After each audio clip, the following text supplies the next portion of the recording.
Elengesa basali yango banani ba terasi ya minene oyo koyamba mai uti likolo elengesa na oyo ko uti armée ya prince ya bypass eza mukie. Tango mbula oyo ebeti aye na mai ebele na niveau ya bypass na oyo uti na ngomba ya bypass eluki mwae evire ekita na terasi ya munene terasi atondi deja nde a déborder abwakeli biso na ngambo boye nde omoni akataki atoboli 3 misu ya awa tout droit boye na mususu za liboso boye talaka biso ndenge tozabo ebanda kwekei na motema ya mawa ya bakonzi bao baza ba victime na bisika o bazalaki soko taleza na mapango mususu za juste esika libulu esalemeli moyeba kota na mapango ezate moyeba ba bongisa su mapango wana ezate po mabulu lekimilai bakonzi bango bato bazali basoutenance na biso baluka mpe kocha biso maboko basunga pe ba nyonso baza ba victime bisika mapango wanaekukaneli wana esala malamu mingi soki basalisi biso na modelo wana et puis bakipe biso mwa ba ravin o esembe timukeli biso wana emeka kozongela biso mwa mabele wana baocha likolo kuna na prince soki ekiteli biso pe na mwasi kosalisa biso mwa bien tangu nayokaki butu aye anede na ba mabanga na kumisaki nzambe atushe isusu motema nasuka na balabala te atiela biso ba canalisation ya ba mai na quartier oyo toza na ba mikanda na biso cadastre yebi biso biso toki kotonga boye na ndeta yebi biso akanisela biso atiela biso banzela ba terasi ya minene ko bando yamba ba mai ye uti likolo nawo ya biso ya ba canalisation ya mai pour que kende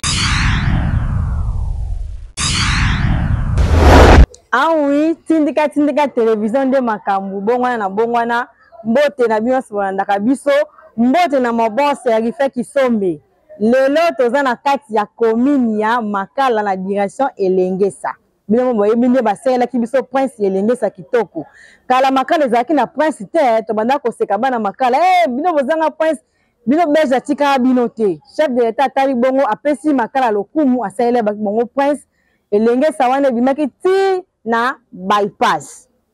Laito la muki mbula moke betaki ebuki direction Elengesa na bypass ezaki ya kobukana.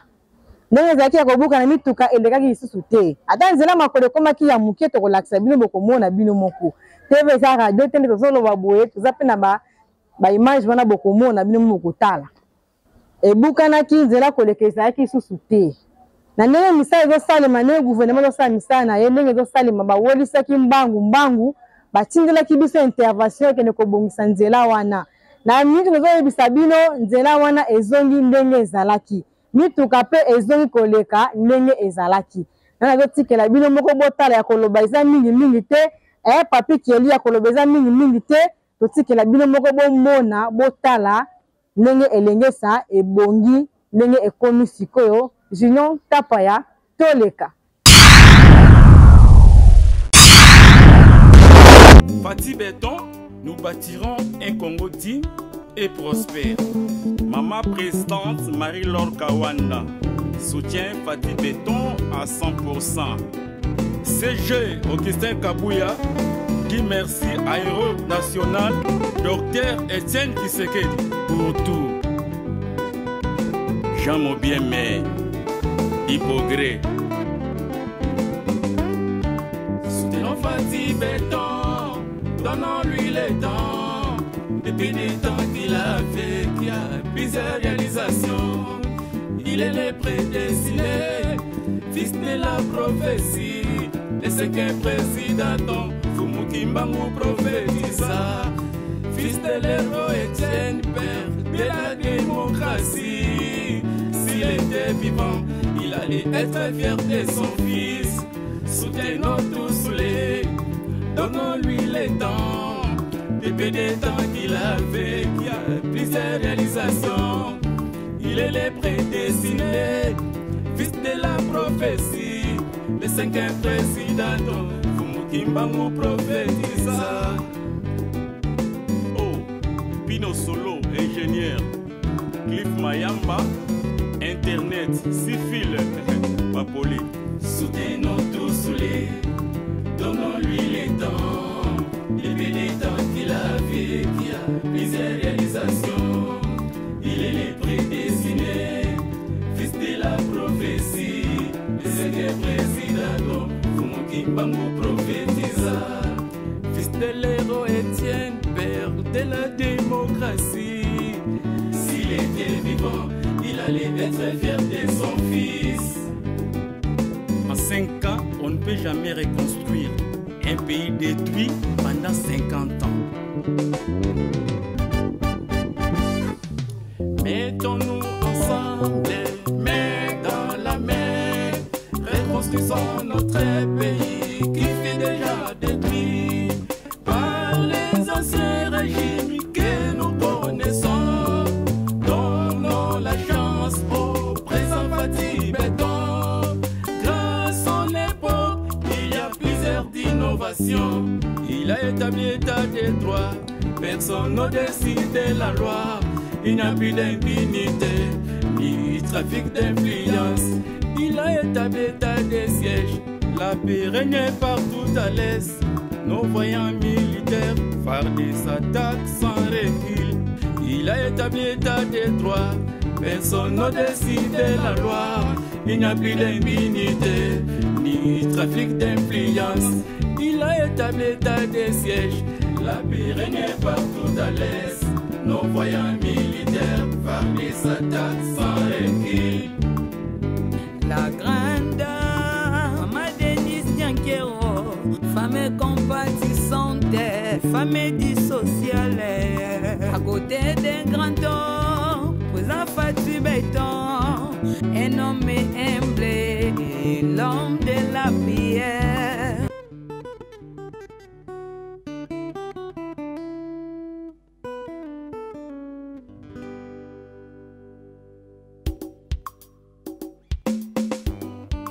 Avec Fatih Béton, nous bâtirons un Congo digne et prospère. Maman présidente Marie-Laure Kawanda soutient Fatih Béton à 100%. CG Augustin Kabouya dit merci à Héros National Dr Etienne Tshisekedi pour tout. Jean Mobiemé, Hypogré.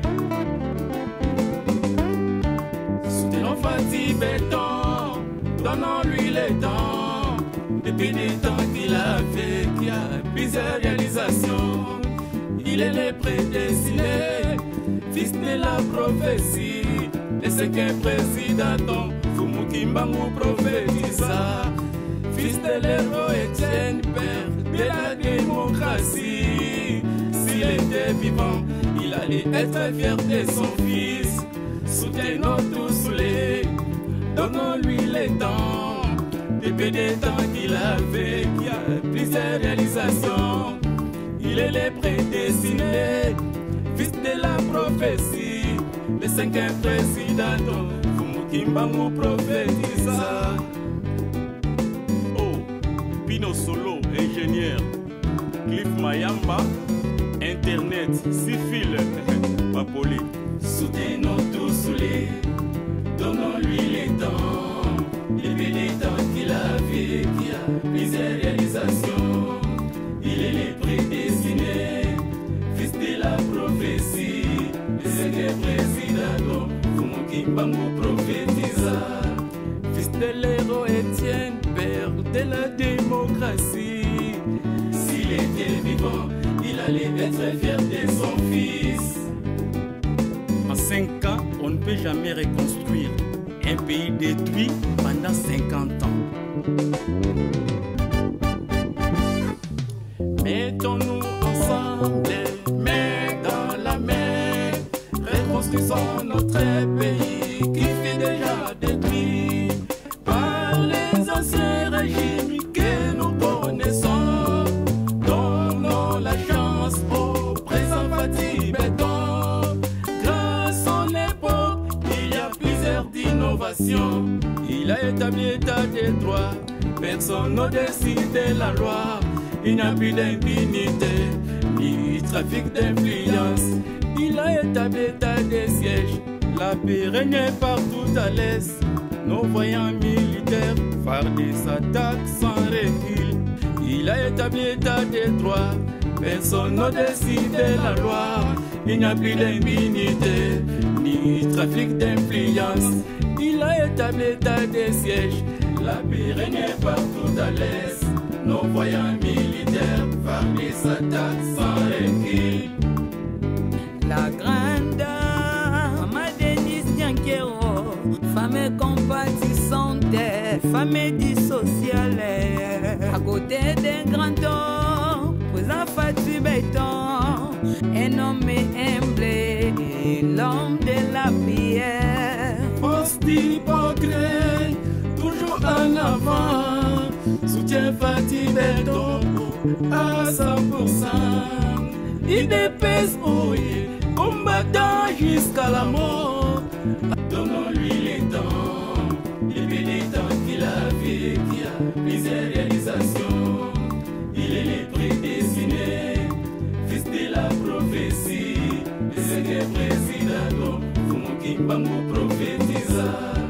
Fils de l'héros Étienne, père de la démocratie. S'il était vivant, il allait être fier de son fils. En 5 ans, on ne peut jamais reconstruire un pays détruit pendant 50 ans. Mettons-nous ensemble, main dans la main, reconstruisons notre pays qui fut déjà détruit par les anciens régimes que nous connaissons. Donnons la chance au présent Fatou Béton.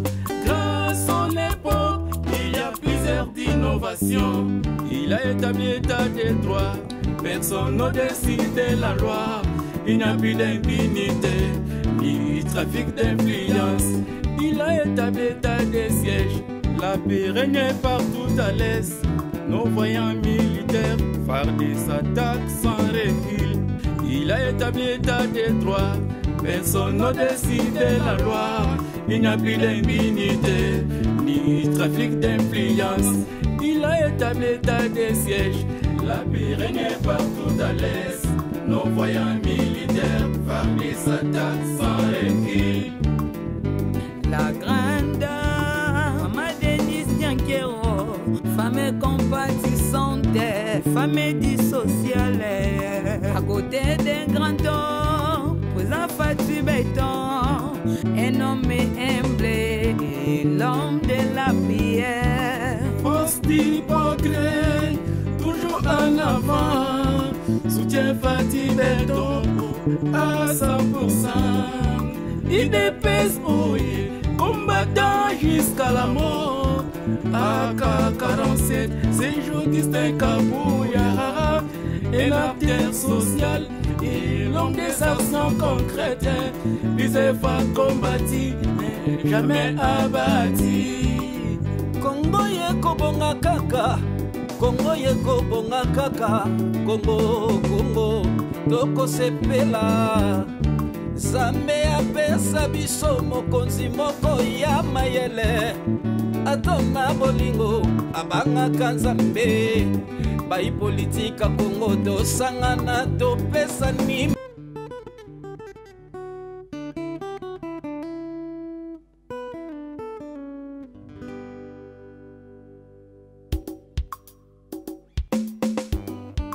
Avec Fatou Béton, nous bâtirons un Congo digne et prospère.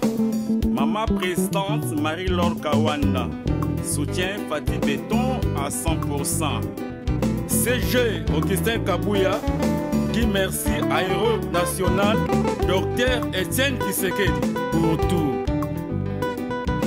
Jean Mobiemé, Hypogré.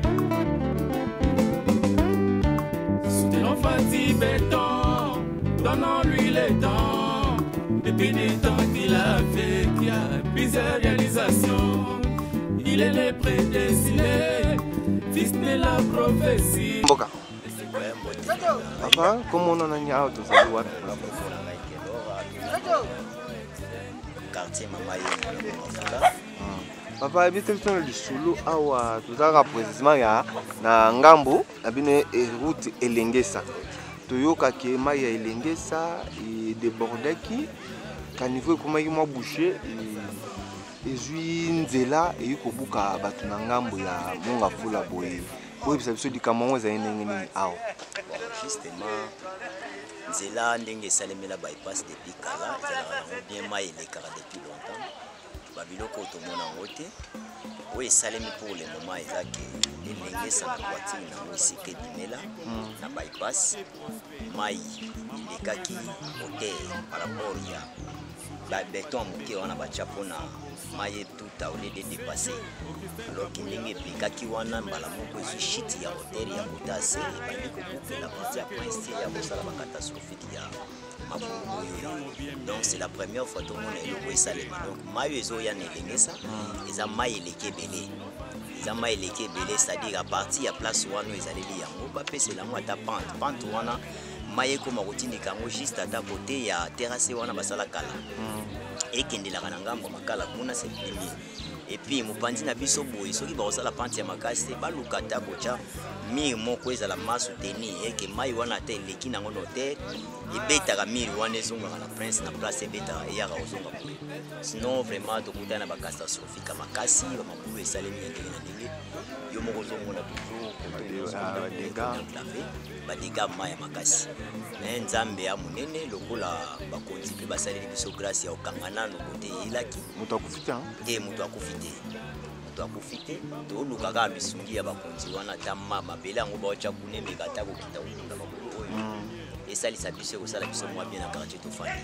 olwani na bakonzi pe mamutema mwa encouragement na basinistre niso na mutema ya mawa ya bakonzi bao baza ba victime na bisika o bazalaki soko taleza na mapango mususu eza juste esika libulu esalemeli moyeba kota na mapango eza te moyeba ba bongisa so mapango wana eza te po mabulu eleki milai bakonzi bango bato bazali ba soutenance na biso ba luka mpe kocha biso maboko basunga pe ba nyonso baza ba victime bisika mapango wana ekokaneli wana esala malamu mingi soki basalisi biso na modele wana epi bakipe biso mwa baravin oyo ese betimukeli biso wana emeka kozongela biso mwa mabele wana baocha likolo mpona na prince soki ekiteli biso mpe na mwasi ekosalisa biso mwa bien.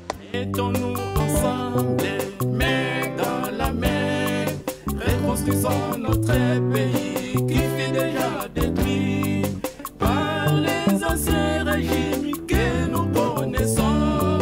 Donnons la chance au présent Fatih Béton.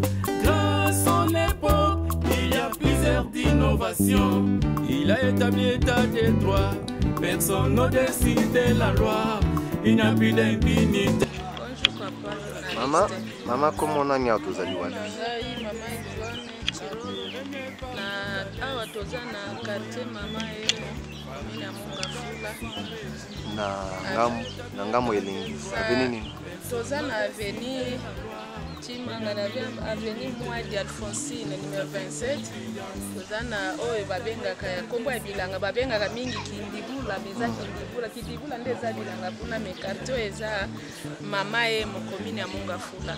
Mama tomoni mbula oyo ebetaki dernièrement tobi mai ya elengesa ekiti vers baipasi bakaniveau babi ezalaki bouché mai wana ekatisi ngambo ya monga fula bona baipasi ebuki bandako esali érosion boyebisa biso nano ezalaki ndenge nini baprove kote biso toza depuis 2014 nga nazalia quartier ezalaki nango ya sika eza cité ya sika babenga ngo concession ya Chimanga eza problème eza nini eza tango batongi makadami ya elengesa basali yango banani ba terrasse ya minene oyo ekoyamba mai euti likolo elengesa na oyo ekouti armée ya prince ya bypass eza mukie tango mbula oyo ebeti aye na mai ebele na niveau ya bypass na oyo euti na ngomba ya bypass eluki mwaye evire ekita na terrasse ya munene terrasse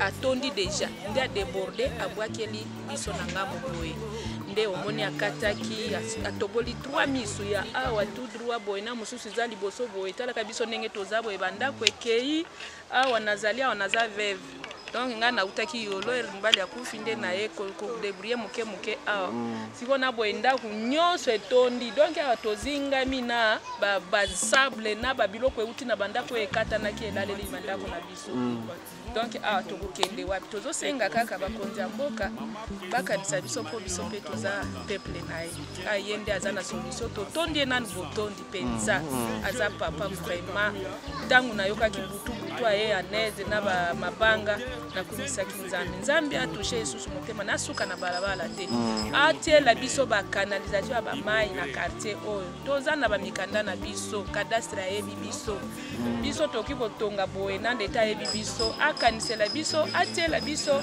banzela baterasi ya minene ko bando yamba ba mai ye uti likolo nawe ya biso ya ba canalisation ya mai pour que kende ko bwaka na kati ya kalamu oza na bilanga kuna pour que topema tovanda kimia liboso loko ya misala oui eza ya liboso vraiment naza na 2014 nato mona makambo ya boyete toza na biso bambule et notre chasse za kana ba bloka mikemi kita kutuna kwanda kina na clôturer te mena tata ba bambu isdai ko songa biso ne ba déborder maboy tikara ko kuna uko bani na bakonza mboka na gouverneur o bakoloka message vraiment nazo senga gouverneur yende surtout yende atali ville ya Kinshasa akanisela biso je crois que likambo déjà comme déjà na mato ya bakonzi nyonso basuka na balabala te baya kosunga biso baya kotela biso ba canalisation ya bamai baya ko soutenir biso pe pona kolinda ba mabuko etingwa bibo pona niveau na biso tineti talangai lobi na makiko kukunda mukebo na kokite mabuki ezate ya bosomba basaki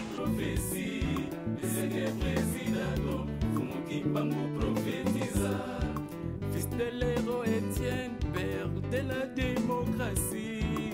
S'il était vivant, il allait être fier de son fils. En 5 ans, on ne peut jamais reconstruire un pays détruit pendant 50 ans. Mettons-nous ensemble, main dans la main, reconstruisons notre pays qui fut déjà détruit par les anciens régimes que nous connaissons. Donnons la chance au présent Fatih Béton. Grâce à son époque, il y a plusieurs innovations. Il a établi l'état des droits, personne n'au-dessus de la loi. Il n'y a plus d'impunité, ni trafic d'influence. Il a établi l'état des sièges, la paix régnait partout à l'est. Nos voyants militaires fardaient sa attaque sans recul. Il a établi l'état des droits, personne n'au-dessus de la loi. Il n'y a plus d'impunité, ni trafic d'influence. Il a établi l'état des sièges, la paix régnait partout à l'est. Nos voyants militaires fardaient sa attaque sans recul.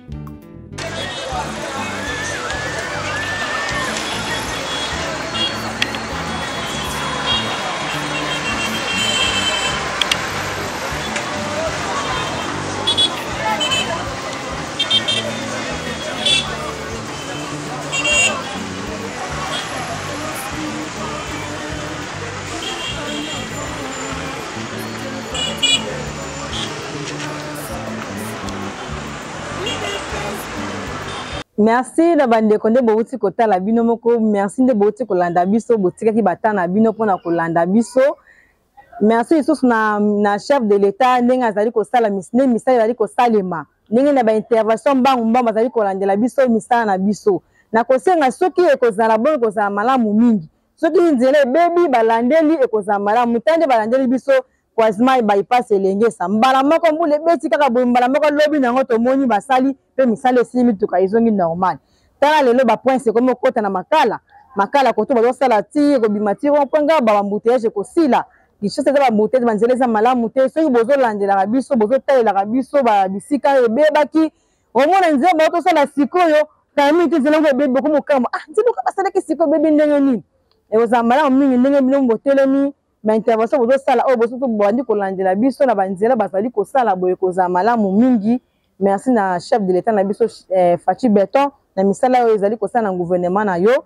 Merci na mon boss Rifé Kisombe merci na papi Kelly, merci na Charles Mbongo contre Mbongo, merci na papi Atunga, merci les grands Julien, merci na bino nyonso tout. Numéro de téléphone na biso ezawana, babonné na biso, bozala wana pona ko reprocher biso, bozala wana pona ko partager, pona ko aimer la vidéo na biso, pona ko partager oyo muninga mona kite amona pe ndenge misala ezo salema na mboka. Eza te kane bovandi mo baka kishute de la ka bongo, bako sala nzela, lele baby te, eza su gishasa oto yebaki te échanger. Et comme nzela to moni biso mo to moni eza na bilili nde ba landeli biso na ba suivi. Yango tozosenga eke ndaka bongo. Merci na bino nyonso tout omonani mbala ya sima.